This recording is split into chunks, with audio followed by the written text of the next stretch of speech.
மீன ராசிக்காரர்களுக்கு ஒரு அருமையான காலகட்டம் அப்படின்னு சொல்லலாம். ஒரு 4 விஷயத்தை தவிர மற்ற விஷயங்கள் எல்லாமே பரவாயில்லையா இருக்குது. அந்த 4 விஷயத்தில் கொஞ்சம் எச்சரிக்கையாகவும் கொஞ்சம் எச்சரிக்கைன்னு கூட சொல்ல முடியாது, ரொம்பவே எச்சரிக்கையாகவும் சில ஆபத்தான விஷயங்களை தவிர்த்து கொஞ்சம் ஸ்டெப்பை கொஞ்சம் பார்த்து எடுத்து வைக்கக்கூடிய ஒரு காலகட்டமாகவும் இருக்குதுங்க. வீடு கட்டணும் அப்படின்னு ஆசைப்படுறவங்களுக்கு ஒரு அருமையான காலகட்டமாக இந்த காலகட்டம் உங்களுக்கு அமையுது. வண்டி வாகனங்கள் வாங்கக்கூடிய காலகட்டம், நிலபலங்கள் கிரயங்கள் நடக்கக்கூடிய காலகட்டம், பூர்வீக சொத்து வழக்குகள் எல்லாமே தீரக்கூடிய காலகட்டம், பூர்வீக சொத்தினால் நன்மை பெறக்கூடிய ஒரு காலகட்டம், உங்களுடைய தாய் தந்தையர் மூலமாகவும் மாமனார் மாமியார் மூலமாகவும், அதாவது உங்களுடைய பெண்களாக இருந்தாலும் சரி ஆண்களாக இருந்தாலும் சரி, தாய் தந்தையர் மூலமாகவும் மாமனார் மாமியார் மூலமாகவும் லாபகரமான விஷயங்கள் நடக்கும். அப்படின்னா என்னது, பூர்வீக சொத்துக்கள் வந்து உங்களுக்கு கைக்குடி தரதுக்கான ஒரு காலகட்டமாக இருக்கும். விட்டு போன தொகைகள் எல்லாம் கைக்கு வரக்கூடிய ஒரு காலகட்டம். யார்ட்டையாவது அமௌண்ட் கொடுத்துருப்பீங்க, அந்த அமௌண்ட்டு வருமா அப்படின்னு நினச்சிட்டு இருப்பீங்க, அந்த அமௌண்ட்டெல்லாம் உங்கள் கைக்கு வந்து சேருங்க. அந்த மாதிரி ஒரு காலகட்டமாகவும் அமையுது. பூர்வீக சொத்து வழக்குகள்லேருந்து கொஞ்சம் விடுவிக்கிறதுக்கான ஒரு நேரம் அப்படின்னு சொல்லலாம். அது ஒரு சிலருக்கு பாசிட்டிவாகவும் ஒரு சிலருக்கு அப்படியே உல்ட்டாவாகவும் இருக்குது இந்த மீனராசிகள். அது ஏன் சார் ஒரு சிலருக்கு நல்லதாகவும் ஒரு சிலருக்கு இப்படி அமையுது அப்படின்னா, தசாபுத்தியினுடைய வேறுபாடுகள் படி உங்களுடைய கட்டங்களினுடைய அசைவுகளின்படி அது நடக்குதுங்க. ஏன்னா மீனராசியில் இருக்கிற எல்லாருக்கும் ஒரே மாதிரி நடக்கிறதில்ல. காரணம் என்ன, தசாபுத்தி வேறு, நட்சத்திரம் வேறு, லக்கினம் வேறு. ஸோ அதுக்கு தகுந்தாற் போல தான் உங்களுடைய அசைவுகளும் நகர்வுகளும் நடக்குதுங்க. ஸோ அதை வந்து தெரிஞ்சுக்கணும் அப்படின்னா கீழே டிஸ்கிரிப்ஷன் நம்பர் கொடுத்து நீங்கள் ஃபோன் பண்ணி பேசி தெரிஞ்சிக்கலாம். அப்படி இல்லை சார் நான் லோக்கலே பார்த்துனா லோக்கலில் பார்த்துக்கலாம். லோக்கலில் பார்த்து சாட்டிஸ்ஃபை ஆகாதவங்க அந்த ஜாதகத்தை வந்து நீங்கள் கீழே நம்பருக்கு ஃபோன் பண்ணி பேசி தெரிஞ்சு நீங்கள் வந்து பார்த்துக்கலாங்க. இந்த ராசிக்காரங்களுக்கு எதை தொட்டாலும் சின்ன சின்ன அசைவுகளும் சின்ன சின்ன ஜர்க்கும் ஆகும். காரணம் என்ன, இந்த ராசிக்காரர்கள் எப்போ எதை பண்ணாலும் கொஞ்சம் கவனத்தோடையும் கொஞ்சம் நிதானத்தோடையும் பண்ணும் அப்படிங்கிற ஒரு காலகட்டம். ஆனால் இங்கே நிதானத்தோடு பண்ணுறதில்ல. ஏன், ஒரு படபடப்பு, ஒரு பரபரப்பு, ஒன்று புதுசாக பண்ணுறோம் அப்படிங்கிற ஒரு எக்ஸைட்மெண்ட்டில் நீங்கள் வந்து பண்ணிடுவீங்க. அதே மாதிரி வார்த்தைகளை ஒருத்தர்கிட்ட பேசும்போது பார்த்து விடணும். அது சில நேரங்களில் சண்டையில் உங்களுக்கு முடியறதுக்கான வாய்ப்புகள் அதிகம். சொந்த பந்தங்களுக்குள்ளே வார்த்தைகள் விடும்போது சண்டைகள் வரதுக்கான வாய்ப்புகள் அதிகம். அதை கொஞ்சம் பார்த்துக்கணும். கணவன் மனைவிக்கிடையே தேவையில்லாத சண்டைகள் இருக்கிறதுக்கான வாய்ப்புகள் அதிகம். அதனால் அந்த வார்த்தைகளை கொஞ்சம் கவனமாக செலுத்தணும். பார்த்து உச்சரிப்புகளையோ இல்லை நாவடக்கம் உங்களுக்கு ரொம்ப தேவைங்க. அதை நீங்கள் நல்லா வச்சுக்கோங்க. கணவன் மனைவிக்காக இருந்தாலும் சரி, வெளியே இருக்கிற இடத்துலையா இருந்தாலும் சரி. கோவத்தை கொஞ்சம் கண்ட்ரோல் பண்ண வேண்டிய நேரம். உங்களை அவ்வளோ சீக்கிரம் சொல்லி புரிய வைக்க முடியாது, சட்டுன்னு கோவப்பட்டுருவீங்க. அவ்வளோ சீக்கிரம் கோவமும் பட மாட்டீங்க. கோவப்பட்டுட்டால் சட்டுன்னு ரொம்ப இன்க்ரீஸ் ஆகிடும். ஸோ அந்த மாதிரி ஒரு ஆள் இந்த மீனராசிக்காரங்க. நல்ல மனசு, அதனால தான் சட்டுன்னு கோவம் வந்துடுது. அதாவது நல்ல குணம் இருக்கிறவங்களுக்கு திடீர்னு கோவம் வந்துடும். அந்த மாதிரி ஆட்கள். ஸோ கொஞ்சம் பொறுமையாக எந்த விஷயம் பண்ணாலும் கொஞ்சம் பொறுமையாக பண்ணுங்கள். அந்த பொறுமையினால் மிகப்பெரிய நன்மை நடக்கக்கூடிய ஒரு காலகட்டம். ஸோ எந்த விஷயம் பண்ணாலும் கொஞ்சம் பொறுமையாக ஹேண்டில் பண்ணுங்கள். தொழில் ரீதியான விஷயங்களில் கவனம் செலுத்துங்க. தொழில் ரீதியான விஷயங்களில் உங்களை வந்து ஒரு அளவுக்கு ஷேக் பண்ணக்கூடிய ஆட்கள் நிறையாவே இருப்பாங்க. உங்களுடைய எதிரிகள் கொஞ்சம் அதிகமாக இருப்பாங்க. அந்த எதிரிகள்கிட்ட கொஞ்சம் பார்த்துருக்கிறதுக்கான காலகட்டம். கொஞ்சம் பொறுமையாகவே ஹேண்டில் பண்ணுங்கள். அந்த விஷயத்தில் மட்டும் கொஞ்சம் ரொம்ப ஜாக்கிரதை தேவை. தொழில் ரீதியான விஷயங்களில் உங்களுடைய கூட வேலை செய்கிறவங்களா இருக்கட்டும் சரி, உங்கள் கீழே வேலை செய்கிறவங்களா இருக்கட்டும் சரி, இல்லை சக தொழிலாளர்களாக இருக்கட்டும் சரி, இல்லை உங்களை போலவே வேலை செஞ்சுட்டு இருக்கிற வெளியூர் ஆள், அவர்கிட்ட அப்பப்போ லிங்கில் தான் இருக்கீங்க அப்படின்னா அதெல்லாம் கொஞ்சம் பார்த்து சரிவர பார்த்துட்டு இருக்க வேண்டிய காலகட்டம். இந்த ராசிக்காரர்கள் எதை செய்தாலும் கொஞ்சம் பக்குவமாக பொறுமையாக பண்ணிங்க அப்படின்னா அப்படியே ஒரு டாப் டக்கர் லைஃப் வந்துடுங்க. ராசிக்காரர்களையே ஒரு முக்கியமான ராசி இந்த மீன ராசி தான். கடவுளினுடைய அனுகிரகம் கொண்ட ராசி இந்த மீன ராசி. தொழிலில் வந்து ஒரு ரூபாயை போட்டு 100 ரூபா எடுப்பாங்கல்ல, அந்த மாதிரி ஆட்கள் யார் அதிகம் அப்படின்னா அந்த மீன ராசி தான் அதிகம். பணமே போடாமல் கூட சம்பாதிக்கிறதுனா ஐடியாஸ் நிறையா வச்சுருப்பாங்க. இவர்களுக்கு செட் ஆகுதுலேயே வேறவங்களுக்கு நீங்கள் சொல்கிற ஐடியா பயங்கரமாக செட் ஆகும். வேணா அந்த மீனராசி ஒரு நண்பர்கள்ட்ட கேட்டு பாருங்க, அவன் சும்மா தான் இருக்கான் ஆனால் அவன் சொல்கிற ஐடியா பயங்கரமாக செட் ஆகுது அப்படிங்கிற மாதிரி இருப்பாங்க. இந்த ராசிக்காரர்களுக்கு ஒரு ஏக மனது அப்படின்னு சொல்லுவாங்க. ஏக மனது அப்படின்னா எதை பண்ணாலும் ஒரு விரிவாக பண்ணலாம். ஒருத்தர் யாருக்கா ஒருத்தர் வந்து திருமணம் செய்கிறாங்க அப்படின்னா விரிவாக பண்ணலாம், பெருசாக பண்ணலாம், அதை ஒரு வேறு மாதிரி ஹைலைட்டாக பண்ணலாம் அப்படின்னு ஒரு வித்தியாசமான நோக்கத்தில் அணுகுவாங்க. எந்த அளவுக்கு அந்தளவுக்கு யோசிக்கிறாங்களோ அந்தளவுக்கு கொஞ்சம் கஞ்சமும் அதிகம். இந்த விஷயத்தில் கொஞ்சம் பார்த்து பண்ணால் பரவாயில்லையே சார், யார்கிட்ட தான் சார் கஞ்சம் இல்லை, எங்களை மட்டும் இப்படி சொல்கிறீங்க அப்படின்னு கேட்பீங்க. மற்றவர்களை விட சிக்கனமாக செய்வதில் மீனராசிக்காரர்கள் ஒரு மிகப்பெரிய ஒரு ஹைலைட்டான பர்சன் அப்படின்னு சொல்லலாம். வித்தியாசமாக யோசிப்பாங்க. இதை இப்படி பண்ணால் 100 ரூபா கம்மியாகும், அப்படி பண்ணு, ஆனால் அது பார்க்குறதுக்கு பெருசாக தெரியும், 100 ரூபா கம்மியாகும். அந்த மாதிரி ஒரு ப்ளஸ் பாயிண்ட்டாக யோசிப்பாங்க.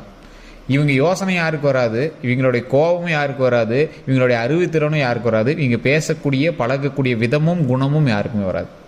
அந்தளவுக்கு ஒரு வித்தியாசமான ஆள் இந்த மீனராசிக்காரர்கள். இவங்ககிட்ட முன்னாடி நின்னே பேச முடியாது சார், பயங்கரமாக பாயிண்ட் வச்சுருப்பாங்க. அது மட்டும் இல்லாமல் இவங்க வந்து சொல்கிறத கேட்க மாட்டாங்க, காது கொடுத்து கேட்க மாட்டாங்க, அது காதில் வாங்குவாங்க. ஆனால் பதில் பேச்சு அவங்களுக்கு அவங்க கேட்குற பதிலுக்கு, அவங்க கேட்குற கொஷினுக்கான பதில் வராது, வேறு மாதிரி பதில் வரும். ஆனால் இந்த பதில் வந்து அவங்களுக்கு சாட்டிஸ்ஃபை ஆகுதோ இல்லையா, அவங்க அமைதியாக போயிடுவாங்க. அந்த மாதிரி வந்து உங்களோட பதில்கள் இருக்கும், பேச்சுக்கள் இருக்கும். ஒரு வினோதமான ராசி இந்த ராசிக்காரர்கள் மகிழ்ச்சியாக வாழக்கூடியவர்கள். மகிழ்ச்சி அப்படின்னா அந்த ராசிகிட்ட தான் போய் நிற்கணும். இந்த ராசிக்கு வினோதமான ஒரு பழக்கமும் இருக்குது. இந்த ராசிக்காரர்கள், இந்த மீனராசிக்காரர்கள் எப்போவுமே என்ன பண்ணுவாங்க அப்படின்னா, இவங்களுக்கு ஒரு கேரக்டரிஸ்டிக்ஸ் ஒன்று இருக்கும், ஒரு பழக்கவழக்கம். ஒன்றே தலையை சொறிகிறதோ இல்லை ஏதோ ஒரு விஷயம் வந்து உங்களுக்கு தனியாக மேனரிசம் மாதிரி இருக்கும். இவர் இந்த கலர் சட்டை மட்டும் தான் சார் போடுவார், இவர் எப்பயுமே இந்த மாதிரி முடிக்கிட்ட இப்படி பண்ணுவார் சார், இப்படி பண்ணுவார் சார் அப்படிங்கிற மாதிரி ஏதோ ஒரு மேனரிசம் உங்களை வச்சு குறிப்பாங்க. அதே மாதிரி இந்த மீனராசிக்காரர்களுக்கு தோல் சம்மந்தப்பட்ட வியாதிகள் கொஞ்சம் கொஞ்சம் இருக்கத்தான் செய்யும். அது கொஞ்சம் பொறுமையாக தான் சரியாகும். மருவோ, தேம்பலோ, அலர்ஜியோ, ஸ்கின் சம்மந்தப்பட்ட விஷயங்களும் கொஞ்சம் இருக்கத்தான் செய்யும். தற்போதைய நிலைமையில் இந்த மீனராசி உடல் ரீதியான விஷயத்தில் கொஞ்சம் கவனமாக இருக்கணும். சார் தலையிலேருந்து கால் வரைக்கும் உங்களுக்கு ஒரு மாதிரி இருக்கும். என்ன சார் உடம்பு ஃபுல்லாக சொல்கிறீங்க? ஆமாம் சார், இந்த மீனராசியை பொறுத்த வரைக்கும் என்ன பிரச்சனையே உங்களுக்கு தெரியாது, ஆனால் ஒரு மாதிரி இருக்கும்பீங்க. டாக்டர்கிட்ட போய் செக் பண்ணால் அதெல்லாம் ஒரு ப்ராப்ளம் இல்லை, நீங்கள் போங்கன்னு விடுவாங்க. கால் வலிக்குது அப்படிம்பீங்க, திடீர்னு தலை வலிக்குது, இல்லைனா கழுத்து வலிக்குதும்பீங்களா, முது வலிக்குதும்பீங்க. ஸோ இந்த மாதிரி ஏதோ ஒரு விஷயங்களை சொல்லுவீங்க, ஆனால் அது எல்லாமே சரியாயிடும், பெரிய இஷ்யூஸ்லாம் இல்லை. ஆனால் அது போய் டாக்டர்கிட்ட எதுனே தெரியல, இதெல்லாம் நார்மலாக தான் சார் இருக்குது, உங்களுக்கு ஸ்கேனே பண்ணி சார் நார்மலாக தான், இது ஒரு ப்ராப்ளம்லாம் கிளம்புங்க சார் அப்படின்னு போய் வீட்டில் போய் வேலையை பாருங்கள் சார், ரெகுலர் ஒர்க்கை பாருங்கன்னு விடுவாங்க. ஆனால் வலி உங்களுக்கு மட்டும் தான் தெரியும். அந்த மாதிரி விஷயங்களை நீங்கள் வந்து கொஞ்சம் கவனமாக இருக்கும். கால் சம்மந்தப்பட்டது, எலும்பு சம்மந்தப்பட்ட விஷயங்கள் உங்களுக்கு கொஞ்சம் ஜாக்கிரதையாக இருக்க வேண்டிய நேரம் தான். அதே போல் தூக்கமின்மையிலேருந்து கொஞ்சம் தப்பிச்சு வந்துருங்க. தூக்கமின்மை இருந்துச்சு அப்படின்னா சரி பண்ணிக்கோங்க. நல்லா தூங்கி எழுந்திருக்கணும், உடல் ஆரோக்கியமாக வச்சுக்கணும். செல்ஃபோன்ஸ்லாம் இருந்துச்சுன்னா தூக்கி தூர போட்டுட்டு நல்ல ஒரு மகிழ்ச்சியான ஒரு காலகட்டத்துக்காக நல்ல ஒரு யோகா பண்ணுங்கள். மைண்டு ஃப்ரீயாக வச்சுக்கோங்க. தேவையில்லாத டென்ஷனை மைண்டுக்குள்ளே கொண்டு வராதிங்க. மைண்டு ஃப்ரீயாக யோகாசனம் பண்ணுங்கள். தொழிலில் ஏதாவது பிரச்சனைகள் அப்படின்னாலும் அதை வீட்டுக்கும் தொழிலுக்கும் சம்மந்தப்படுத்தாதீங்க. அதை குடும்பத்தோடு வந்து லிங்க் பண்ணாதீங்க. குடும்பத்துக்கிட்ட பண விஷயங்களை பற்றி பேசாதீங்க. குடும்பத்துக்கிட்ட கொஞ்சம் வார்த்தைகளை பார்த்து விடுங்க. நட்போட்டாரங்கள்ட்ட கொஞ்சம் வார்த்தைகளை பார்த்து விடுங்க. சில வார்த்தைகளால் உங்களுக்கு பிரச்சனை வரதுக்கான வாய்ப்புகள் கொஞ்சம் அதிகமாகவே இருக்குது. ஸோ அப்போ அந்த வார்த்தைகளில் கொஞ்சம் கவனமாக இருந்துக்கோங்க. கொஞ்சம் பெரிய ஆளுங்க, அரசியல்வாதிகளோ இல்லை ஏதோ ஒரு பெரிய ஆளுங்கிட்ட தேவையில்லாத வம்போலக்கள் உங்களுக்கு வரதுக்கான வாய்ப்புகள் அதிகம். ஆள் கொஞ்சம் பெரிய ஆளாக இருப்பான். நீங்கள் போய் தேவையில்லாத ஏதோ ஒரு வேறு ஒரு ஒர்க்குக்கு போவீங்க. அதனால் தேவையில்லாத ஒரு வார்த்தையை விட்டு நீங்கள் வந்து மாற்றுறதுக்கான நேரம். ஸோ அந்த இடத்துல கொஞ்சம் கவனம் தேவை. ஸோ இந்த ராசிக்காரர்கள் எப்பொழுதும் பொறுமையாக சில விஷயங்களை செய்தால் நன்மை நடக்கும். அந்த பொறுமை எதை நோக்கி இருக்கணும்? அந்த பொறுமை உங்களுடைய ஒவ்வொரு நடவடிக்கையும் நோக்கி கொஞ்சம் பொறுமையாகவே நீங்கள் செஞ்சீங்க அப்படின்னா உங்களுடைய வளர்ச்சிக்கு அது மிகப்பெரிய படிக்கட்டாக அமையும். பொறுமை மட்டும் இல்லை அப்படின்னா உங்களை சீக்கிரம் வந்து சரிக்கிறதுக்கான நேரம் வந்து அதிகம். உங்களை சுற்றி உங்களோட சொந்த பந்தங்களே உங்களுக்கு வந்து நிறைய பேர் கொஞ்சம் உங்களை டவுன் பண்ணுறது தான் காத்துட்ருக்காங்க. ஸோ அந்த சொந்த பந்தங்கள்கிட்டருந்து நீங்கள் தப்பிக்கிறதே பெரிய விஷயம். அதை கொஞ்சம் உங்களுடைய கண்திஷ்டி பார்வைகள்லாம் கொஞ்சம் சரி பண்ணிக்கிட்டு நீங்கள் தொழிலோ அல்லது வீடு கட்டுறதோ எல்லாம் பண்ணிங்க அப்படின்னா ஆட்டோமேட்டிக்காக அமையும். இப்போ உங்களோட பாயிண்ட்டுக்கு வரேன். தொழில் செய்யணும் அப்படின்னு ஆசைப்பட்றவங்க புது தொழில்கள் அமைக்கிறீங்க அப்படின்னா அதீத முதலீடுகள் போடக்கூடாது. இந்த சமயத்தில் கூட்டு தொழில்கள் ஆகவே ஆகாது. உங்களுக்கு தற்போதைய நிலைமையில் கொஞ்ச நாள் கழித்து நீங்கள் வந்து ஜாதகம் பார்த்து ரோட பண்ணிக்கலாம். தற்போதைய நிலைமையில் கூட்டு தொழில்கள் ஆகாது. ஏற்கனவே கூட்டு தொழில் பண்ணிட்டு இருக்கீங்க அப்படின்னா சின்ன சின்ன பண பிரச்சனைகள் வரதுக்கான வாய்ப்புகள் அதிகம். அதே மாதிரி நிலபலன்கள் வாங்குறதுக்கான காலகட்டம், வீடு கட்டுவதற்கான ஒரு நேரம் அமையுது. அது உங்களுடைய தனிப்பட்ட ஜாதகத்தோட்டையும் செக் பண்ணிட்டு தான் வீடு கட்டக்கூடிய யோகம் இப்போ இருந்தால் உங்களுக்கு வந்து நீங்கள் ஸ்டெப் எடுக்கலாம். கடன் வாங்கி கட்டினீங்க அப்படின்னாலும் ஆட்டோமேட்டிக்காக அமையும்.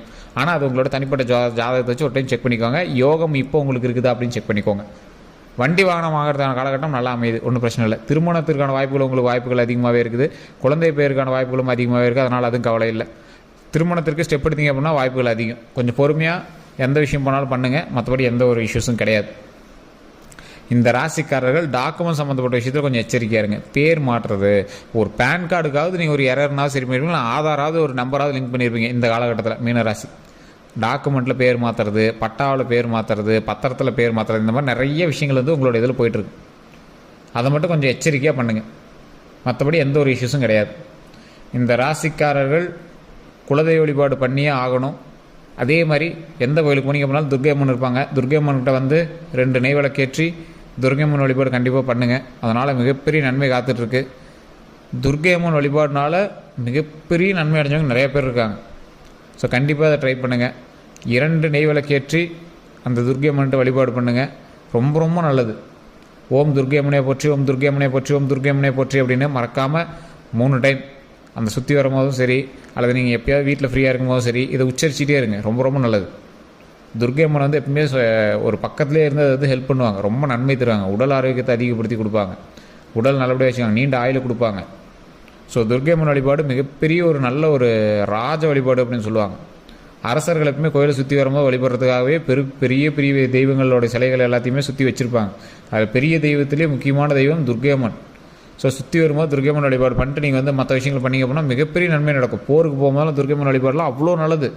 உயிரை காப்பாற்றி கொடுக்கக்கூடிய அம்மன் துர்க்கையம்மன். ஸோ அதனால் எப்போவுமே வந்து துர்க்கையம்மன் வழிபாடு பண்ணுங்கள், ரொம்பவே நல்லது. வேறு எந்த ஒரு கருத்துக்கள் இருந்தாலும் மறக்காமல் கீழே டிஸ்கிரிப்ஷனில் ஃபோன் நம்பர் கொடுத்துருக்கேன், அந்த ஃபோன் நம்பருக்கு ஃபோன் பண்ணி பேசி தெரிஞ்சுக்கலாம். அதே மாதிரி நம்மளோட சேனலை சப்ஸ்கிரைப் பண்ணாமல் இருந்தால் சப்ஸ்கிரைப் பண்ணிக்கோங்க, பக்கத்தில் பெல் பட்டன் மறக்காமல் ப்ரெஸ் பண்ணிக்கோங்க. அதே மாதிரி இந்த ராசிக்காரர்கள் நம்மளுடைய சேனல் ஃபேஸ்புக்கில் பார்த்துருக்கீங்க அப்படின்னா கண்டிப்பாக ஃபாலோ பண்ணிக்கோங்க. உங்களோட நண்பர்களுக்கு பகிருங்க. உங்களுடைய நண்பர்களுக்கு யாருக்கு மீன ராசி இருக்குது அப்படின்னு கீழே வந்து மறக்காம கமெண்ட் செக்ஷனில் பார்த்துவிடுங்க. உங்களோட ஃபேமிலியில் யாருக்கு வந்து மீன ராசி இருக்குது அப்படின்னு மறக்காம கமெண்ட் செக்ஷனில் பார்த்துவிடுங்க.